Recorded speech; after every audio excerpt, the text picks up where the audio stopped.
एक समय में देवपुर नामक एक सुंदर गांव था। उस गांव में अनसुया नामक एक औरत एक छोटे घर में रहती थी। उसका माधव कृष्णा और मनवित कृष्णा नामक 2 बेटे भी थे। वो दोनों बेटे अपनी माँ की बात हमेशा मानते थे। एक दिन अनसुया उसके घर के बाहर बर्तन साफ कर रही थी।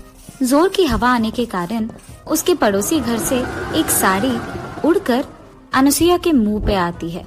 हाँ, ये क्या? कहाँ से आई है ये साड़ी, और वो भी मेरे मुंह पे? इसको ढूंढते हुए किसी के आने से पहले ही मुझे इसका रूपरेखा बदल देना होगा। ये फैसला करके वो तुरंत एक कैंची से वो साड़ी को काटने लगती है। इतने में उसकी पड़ोसी सुजाता उसकी साड़ी लेने वहाँ आती है और अनसुया को उसकी साड़ी काटते हुए देख, अनसुया, ये मेरी नई साड़ी है। कोई जानबूझकर तुम्हारे घर में इसे नहीं डाला है। ये हवा की वजह से आ गया है। कृपा करके इसे काटो मत, मुझे दे दो मेरी साड़ी। जब तक मैं तुम्हारी साड़ी को टुकड़े टुकड़े ना कर दूं, तुम्हें समझ में नहीं आएगा कि गलती से भी तुम्हारी साड़ी को मेरे घर में नहीं आना है, समझे?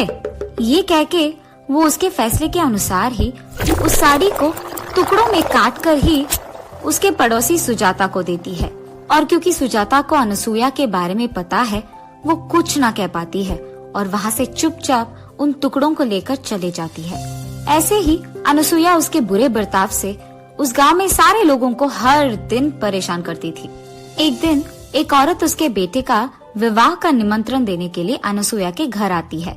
उस निमंत्रण को देख अनसुया भी सोच में पड़ जाती है और ये फैसला करती है कि उसके बेटे का भी वो शादी करवाएगी। लेकिन मेरे बारे में जानते हुए भी कोई इस गांव में मुझे मेरे बेटे के लिए एक बहू नहीं देगा, इसीलिए मैं पड़ोसी गांव में जाकर मेरे बेटे के लिए एक अच्छी पत्नी ढूंढ कर लाऊंगी। ये फैसला करके वो अगले दिन पड़ोसी गांव में जाकर एक बड़े घर की बेटी स्वप्ना को उसके बड़े बेटे से विवाह निश्चय करती है और ऐसे उन दोनों का शादी करवाती है। स्वप्ना नई नवेली दुल्हन होने के कारण शुरू में अनसुया उसे कोई काम नहीं कहती है और उसे प्यार से देखती है। ऐसे कुछ दिन बीत जाते हैं। फिर एक दिन स्वप्ना पोछा कर रही थी घर में और अनसुया ये देखे बिना घर में चलती रहती है। उसे ऐसे चलते हुए देख, सासू माँ जरा देख के चलिएगा, मैं पोछा कर रही हूँ तो फर्श अभी गीला है, कहीं आप गिर ना जाए, देख के चलिएगा। ये मेरी बहू की इतनी हिम्मत कि मुझे बता रही है क्या करूँ क्या नहीं। अब तो मैं इसे सबक सिखाऊंगी। मैं वही चलूंगी जहाँ ये पोछा कर रही है, ताकि सारा दिन मैं इसे काम ही करवाऊं। ये फैसला करके अनसुया वही चलती रहती है जहाँ स्वप्ना पोछा मारने की कोशिश करती है। बार बार ऐसे करने के कारण स्वप्ना पोछा करना बंद करके अनसुया को बस देखती रहती है। क्या हुआ बहू, घर साफ करना छोड़कर तुम मुझे क्या घूर रही हो? चलो करो काम। ये कहकर वो अपने बहू के सिर पे एक जोर का धप्पा देती है, जिसके कारण उसकी बहू बकेट को टकराकर नीचे गिर जाती है। हा हा हा, तुमने तो कहा कि मैं फिसल के गिर जाऊंगी, मगर अब तुम ही गिर गई। ऐसे ही पड़ी रहोगी कि काम भी करोगी? चलो लग जाओ काम पर। ये कहकर वो हंसते हुए उसके कमरे में चले जाती है। चलो ये तो देखते हैं कि मेरे बहू ने घर साफ किया कि नहीं। बाहर जाकर देखने पर उसकी बहू वहाँ नहीं रहती है। ढूंढने पर उसकी बहू उसके कमरे में सोते हुए दिखती है।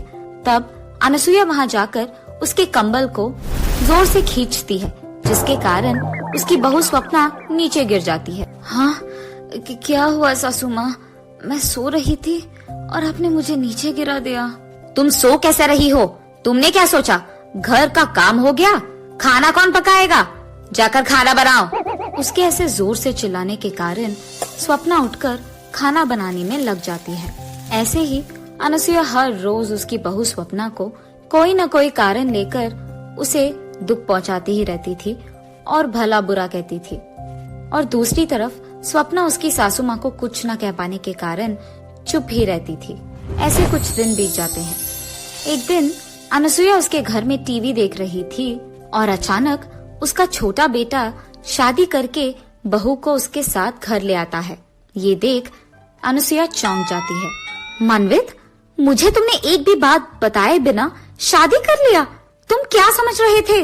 माँ, आप मेरा यकीन कीजिए, अगर आपको पता चला कि मैंने ये शादी क्यों किया तो आप बहुत खुश होंगी। पहले हमें अंदर तो आने दो। उसके बेटे के ऐसे कहने के कारण वो उन दोनों को अंदर बुलाती है, लेकिन किसी से कुछ भी बात नहीं करती है और सिर्फ उसके कमरे में जाकर बैठ जाती है। ये सब देख मनवित उसके माँ के पास जाकर ऐसे कहता है, माँ, मेरी पत्नी प्रिया बहुत ही अमीर है, इसीलिए मैंने आपसे पूछे बिना शादी कर लिया। उसके माँ बाप के बाद वो सारा जायदाद हमारा ही होगा। क्या? मेरी बहू अमीर है? अरे बेटा, तुमने ये बात पहले क्यों नहीं कहा? मैं सोच रही थी कि तुमने किसी ऐरे गैरे से शादी कर लिया। जैसे ही अनसुईया को पता चलता है कि उसकी छोटी बहू अमीर है, वो सारे काम उसकी बड़ी बहू से करवाते हुए उसकी छोटी बहू की बहुत अच्छी देखभाल करती है। एक दिन जब उसकी बड़ी बहू काम कर रही थी, अनसुईया उसके पास जाकर ऐसे कहती है, ए स्वप्ना, कितनी देर पकाओगी खाना ऐसे? मेरी छोटी बहू भूखी होगी शायद, मुझे जल्दी जाकर उसे खाना देना होगा, जल्दी करो। ऐसे कहती ही रहती है कि वहाँ से गुजरते हुए प्रिया को ये सारी बातें सुनाई देती है। फिर प्रिया उसके मन में ऐसे सोचती है, हाँ, तो इसीलिए मेरी सासू माँ मेरी इतनी अच्छी ख्याल रखती है, क्योंकि मैं अमीर हूँ, वरना मुझे भी उसकी बड़ी बहू की तरह सारे काम करवाते हुए दुख पहुँचाती थी। ये सोचकर वो उसके कमरे में चले जाती है। जब सासू माँ प्रिया के कमरे में जाकर उसे खाना देती है, तब प्रिया खाना खाते हुए ऐसे कहती है, सासू माँ, ये सारे व्यंजन ना बहुत ही स्वादिष्ट है। हाँ बेटी, ये सारे व्यंजन ना मैं ही करती हूँ हर रोज। इस घर में सालों से खाना मैं ही पका रही हूँ। मेरे दोनों बेटों को भी मेरे हाथ का खाना ही बहुत पसंद है। तुम्हें जब भी कुछ चाहिए ना, बस मुझे एक आवाज दो, मैं तुम्हारे लिए वो बना दूंगी। हाँ, मेरी सासू माँ को पता नहीं है कि मुझे पता है कि वो झूठ कह रही है। मैंने तो उनका असली स्वरूप देख लिया। अब देखो मैं उन्हें कैसे दौड़ाऊंगी। ऐसा कुछ करूंगी कि इनको आराम करने का 1 मिनट का वक्त भी ना मिले। ये फैसला करके वो अगले दिन उसकी सास के पास जाकर ऐसे कहती है, सासू माँ, आज मुझे गरम गरम वड़ा खाने का मन कर रहा है, आप मेरे लिए बनाएंगे? मैं भी आपके पास खड़े होके सीखूंगी कि कैसे बनाते हैं। अरे रे, अब तो मैं अपने बड़े बहू से भी ये बनवा नहीं पाऊंगी, क्योंकि ये लड़की तो मेरे बगल में खड़े रहना चाहती है जब मैं वड़ा बनाऊंगी। अब तो मुझे खुद से ही करना होगा। और ऐसे वो खुद प्रिया के लिए वड़ा बनाने लगती है। सासू माँ, सिर्फ वड़ा नहीं, उसके साथ खाने के लिए एक मांस का भी व्यंजन बनाइए ना। ऐसे प्रिया तब से हर दिन कोई ना कोई काम उसके सासू माँ से करवाती रहती है। ऐसे ही एक दिन प्रिया उसके सासू माँ से पकौड़ी बनवाती है और अनसुईया उसके बहू के लिए पकौड़ी बनाते हुए उससे ऐसे कहती, बेटी, तुम्हारा पति ना इसी गांव में कोई अच्छा व्यापार करना चाहता है, इसीलिए तुम एक काम करो, अपने घर जाके कुछ निवेश के पैसे लेके आना बेटा, तभी तुम्हारा पति कुछ कर पाएगा। सासू माँ, आपको अभी भी शर्म नहीं आया? मैं जानबूझकर आपसे ये सब काम करवा रही हूँ और फिर भी आप मुझसे कह रहे हो कि मैं पैसे लाऊं? आपको क्या लगा कि मैं आपके बड़ी बहू की तरह आप जो भी कहे मान लूंगी? नहीं होगा। क्या तुम ये सब जानबूझकर कर रही थी? अब देखो तुम्हारा मैं क्या हाल करूंगी। मैं तुम्हारे मायके से पैसे हासिल करके ही रहूंगी। ये फैसला करके वो रोते हुए उसके छोटे बेटे के पास जाकर जो भी हुआ बोलती है, माँ, आप फिक्र मत कीजिए, आप जैसे सोच रही हैं वैसे ही होगा। मेरी पत्नी आपकी सारी बात मानेगी और मैं कैसे पैसे ला कर ही रहेगी। ये कहकर वो उसके पत्नी के पास जाकर ऐसे कहता है, प्रिया, अब से तुम माँ के कहे सारे काम करोगी और उनके खिलाफ बात नहीं करोगी और अपने मैके जाकर पैसे भी ला कर दोगी, वरना मेरी माँ तुम्हें इस घर से बाहर भेज देगी। उसके पति के ऐसे कहने के कारण वो उस दिन से उसके घर में सारे काम करती है। ऐसे कुछ दिन बीत जाते हैं। फिर अचानक एक दिन सरकार घोषित करता है कि कोरोना वायरस नामक एक भयंकर वायरस देश में फैल रही है और लोगों को एक दूसरे से 2 गज की दूरी निभाना पड़ेगा। और इसी फैलने को रोकने के लिए सरकार लॉकडाउन का आदेश देती है। उस लॉकडाउन के कारण लोगों को बाहर जाने की इजाजत नहीं थी, इसी कारण सभी लोग घर पे ही रहते थे। लेकिन प्रिया उसके घर में सारे काम खत्म करके उसके पड़ोसी के घर जाकर हर रोज उनसे बात करती थी। एक दिन ये सब देखकर उसकी सास प्रिया से ऐसे कहती है, प्रिया, सरकार ने हमारी सुरक्षा के लिए लॉकडाउन का आदेश दिया है और तुम यहाँ बेपरवाह पड़ोसी के घर जाकर बात कर रही हो। अगर तुम्हें कोरोना आया या तुम्हारे कारण हमें कोरोना आया तो हमारा क्या होगा? इसलिए आज से तुम बाहर नहीं जाओगी। आपको शायद डर है कि आपको कोरोना आएगा, लेकिन मुझे ऐसा कोई डर नहीं है। मैं अपनी मन की मालिक हूँ, मुझे जो करना है मैं वही करूँगी। ये कहकर वो हर रोज उसके पड़ोसी से मिलने जाती ही रहती थी। उसके पड़ोसी के घर में किसी को कोरोना आने के कारण वो प्रिया को भी फैलता है, और क्योंकि प्रिया को ये नहीं पता था, उसे बुखार और सर्दी आने के कारण वो डॉक्टर के पास जाकर उसका जांच करवाती है।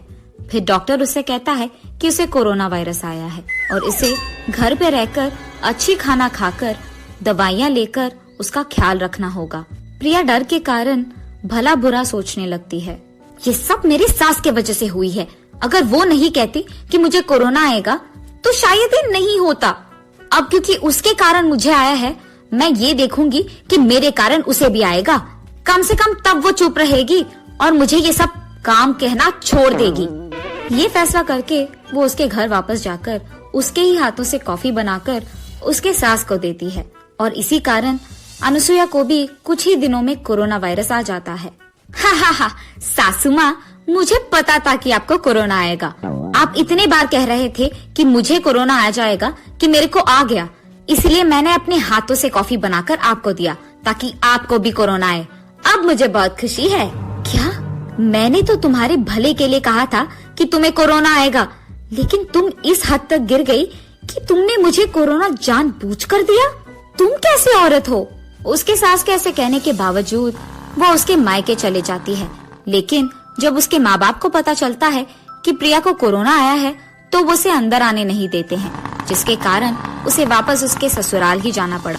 यहाँ स्वप्ना उसके सासू माँ को और प्रिया को कोरोना आने के कारण उनकी सेवा करते हुए, उनके लिए खाना बनाते हुए, उनको दवाइयाँ देते हुए उनकी बहुत अच्छी ख्याल रखती है। कुछ दिन बाद अनुसुईया और प्रिया को कोरोना कम हो जाता है और ऐसे कुछ दिन बीत जाते हैं। फिर एक दिन अचानक टीवी में ऐसी खबर आता है कि कोरोना का दूसरा वेव शुरू हुआ है। ये देख अनुसुईया तुरंत सोचती है कि उसे ये बात उसके दोनों बहू से कहना है। बेटा स्वप्ना, प्रिया, मैंने अभी अभी टीवी में देखा है कि कोरोना का दूसरा वेव आ गया है और इस बार वो दुगना भयंकर है और लोगों की मरने का संख्या भी बहुत बहुत बढ़ गया है। हमें चौकन्ना रहना होगा। मेरे बर्ताव के लिए मैं माफी मांगती हूँ। मैं अब ये सिर्फ तुम्हारे भले के लिए कह रही हूँ। कम से कम इस बार तो मेरी बात मान लो। अरे सासू माँ, आप तो बड़े हैं।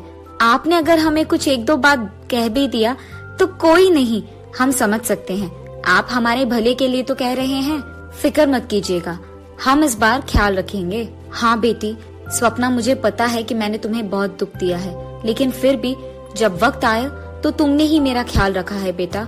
तुमने तुम्हारे मन में मेरे खिलाफ कुछ भी नहीं रखा और मेरा इतना अच्छा देखभाल तुमने ही किया।